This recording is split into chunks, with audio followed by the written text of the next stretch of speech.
Peace, y'all, and welcome to the channel of the Moon's Prophet.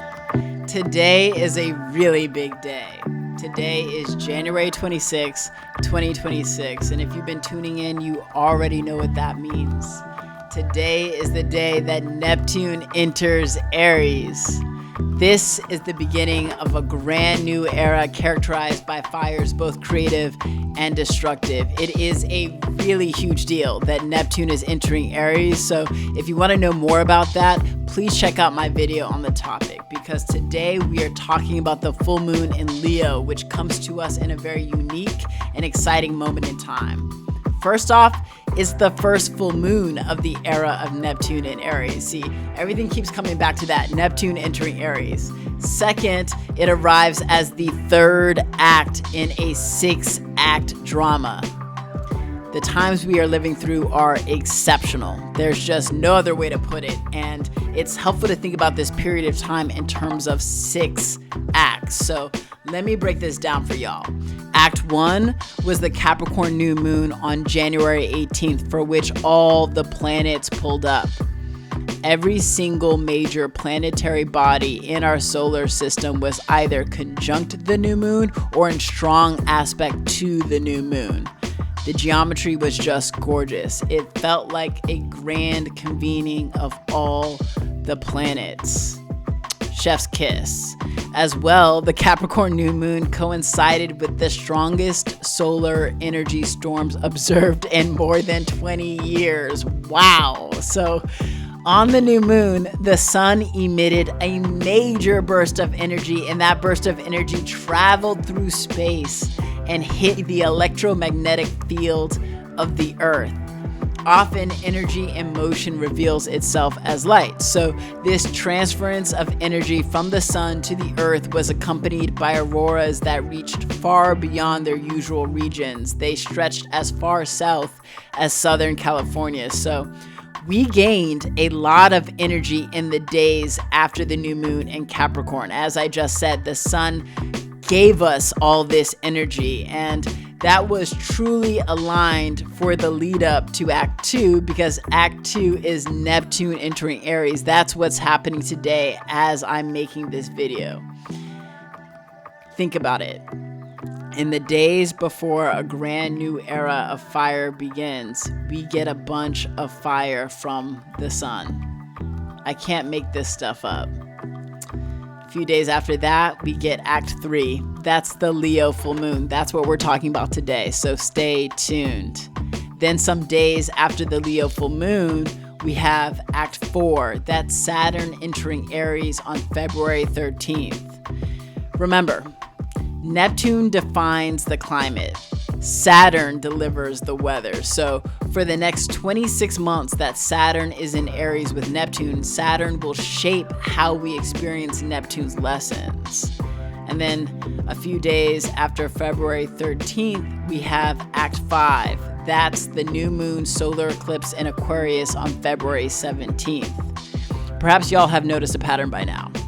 Right before Neptune enters Aries, we have the Capricorn new moon. And then right after Neptune enters Aries, we have the Leo full moon. And then after Saturn enters Aries, we have the new moon solar eclipse in Aquarius.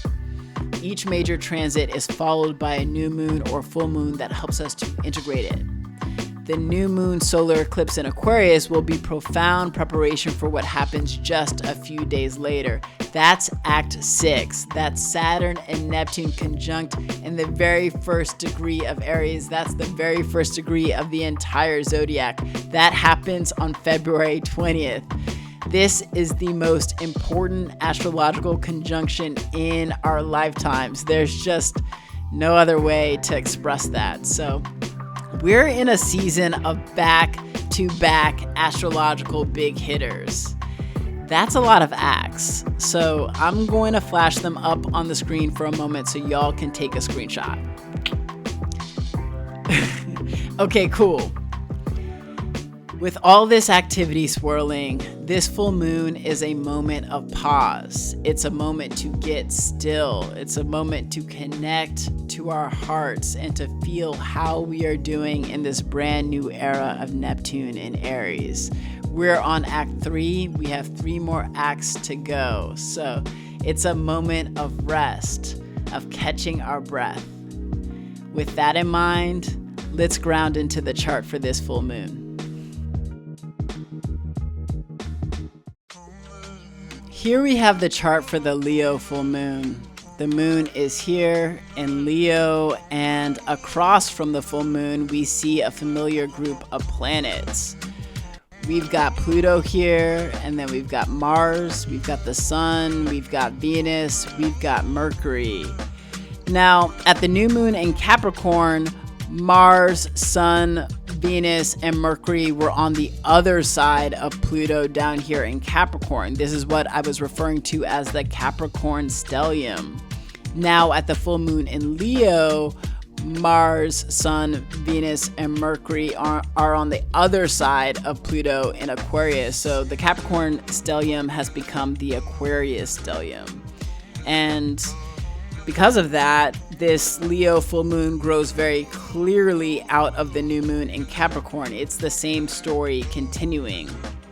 Now, for this full moon, the primary action is the opposition between the moon in Leo and the Aquarius stellium. There is very little competing activity elsewhere in the chart, which gives this configuration more clarity and more focus. Of course, the other star of the day, besides the Leo full moon, is Neptune up here in Aries. Neptune is newly in Aries, and this full moon in Leo is an initiation into the era of Neptune in Aries. So that's what we're going to talk about.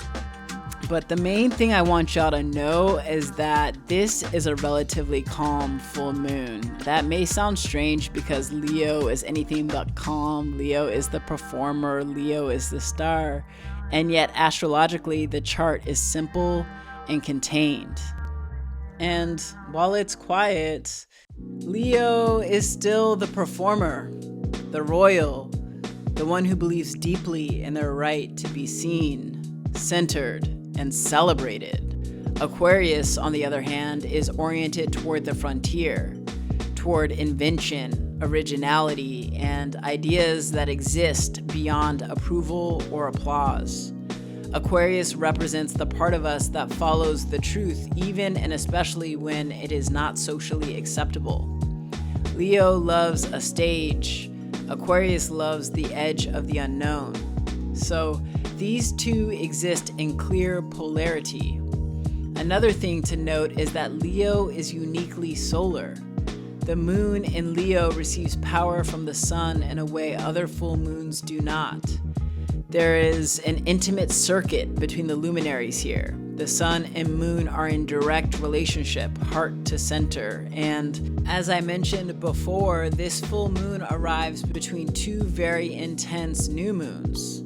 There's the Capricorn new moon, where all the major planetary forces gathered at once, and then the upcoming Aquarius new moon, which arrives as a solar eclipse. Compared to these 2 new moons, this Leo full moon is quieter, and that quiet is a gift. Because at the Capricorn new moon, we planted seeds for what we are bringing into being with all the fiery initiatory energy coming our way from Neptune entering Aries. And now, under this full moon in Leo, we get to feel into those seeds, to listen to desire and to notice what actually wants to live through us. This timing matters, especially now that Neptune has entered Aries. February carries rising pressure both personally and collectively. With Saturn entering Aries on February 13th and with Neptune and Saturn going conjunct in Aries on February 20th, it's highly likely that crises, conflicts, and wars will escalate later in the month of February and in the beginning of March. So, relatively speaking, this Leo full moon is a pause. It's a moment to reconnect with our hearts before momentum accelerates. This Leo full moon invites us to name our true desires and to consider how those desires can serve the larger collective. With all of that in mind, let's proceed to the house by house readings. Before we begin, please find 13 degrees Aquarius and 13 degrees Leo in your chart. They are right across from each other. With 13 degrees Aquarius in your first house, the sun highlights identity itself. This is a moment to experiment with how you look, move, and inhabit your body. Self-expression wants freshness. Across the axis, the full moon in Leo illuminates relationship. Desire clarifies through connection, inviting you to remake yourself in response to what your heart learns through others. With the sun at 13 degrees Aquarius in your second house, questions of worth and resourcing come into focus. You are invited to resource yourself in ways that feel more aligned with your genius and creativity.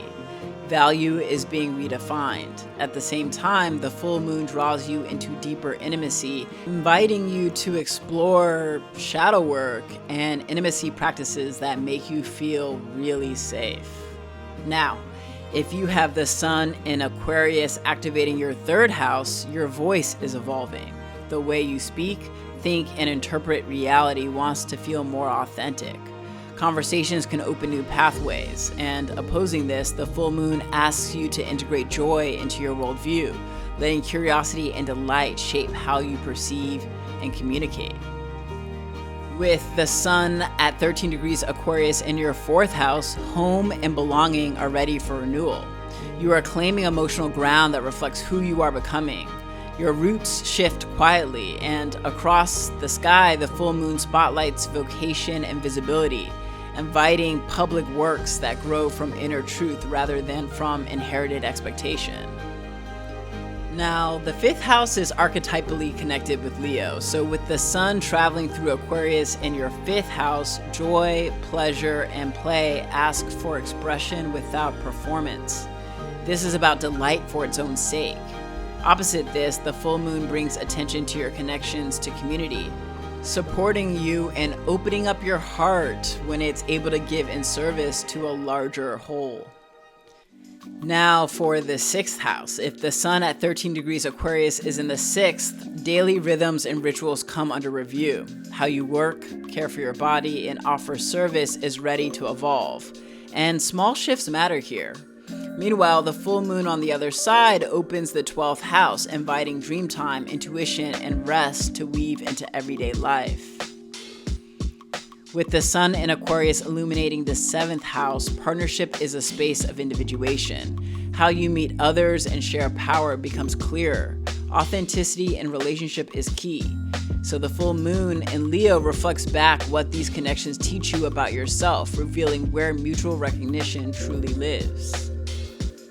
All right, y'all, we're 2/3 of the way through. If the sun at 13 degrees Aquarius is lighting up your 8th house, you are individuating how you engage with depth, power, and intimacy. Emotional truth wants spaciousness, and vulnerability becomes a focus. Across from this, the full moon in the 2nd house supports you in taking delight in your sovereignty and inner authority, reminding you that 8th house intimacies spring from healthy 2nd house groundedness. Now, with the sun at 13 degrees Aquarius in your 9th house, belief systems are shifting. Meaning evolves through lived experience, travel, learning, anything that gets you to open up your world. Curiosity leads the way here, and the full moon in your 3rd house asks you to integrate this by grounding insight in the body and asking you to experience truth as something you live by. Now, if the sun at 13 degrees Aquarius is activating your 10th house, your public role and contribution come into focus. Leadership asks for originality and integrity. Opportunities arise for being on a stage. Opposing this, the full moon in your 4th house highlights your emotional needs and your sense of home and belonging, reminding you that sustainable success grows when care and ambition move together. Okay. With the sun at 13 degrees Aquarius activating your 11th house, community, friendship, and collective vision light up. Your unique role within a larger network gets clearer and belonging expands. The full moon in your 5th house invites you to integrate joy, helping you to experience pleasure and celebration while standing in community. Finally, if the sun at 13 degrees Aquarius is activating your 12th house, your inner worlds take precedence. Dreams, intuition, astral realms, and your connections to the spiritual beings in your life, they deepen and get stranger. Solitude is pure medicine for you under this full moon in Leo, and across the axis, that full moon in your 6th house is inviting you to reinvigorate your daily rhythms and routines, infusing them with newfound joy powered by the energy gained from all these 12th house explorations. So that's really beautiful. It's all really beautiful. All right, y'all. That's what I have for now. If there's one thing I recommend for this full moon, it's play. The full moon in Leo brings our inner weirdo and our inner child to the center. Sit with them, commune with them, give them paper, crayons, and paints. This is a precious pause. Neptune has just entered Aries, and this full moon in Leo helps us integrate that shift. In less than 2 weeks, Saturn enters Aries, and the energy will definitely intensify. So rest where you can and play where you can. Let pleasure and presence and delight do their sacred work. And look, if you're feeling these transmissions, please like, subscribe, and consider leaving me a comment. I'd love to know how these videos are landing for you. All right, y'all, I send you clarity, compassion, courage, and many blessings. Until next time.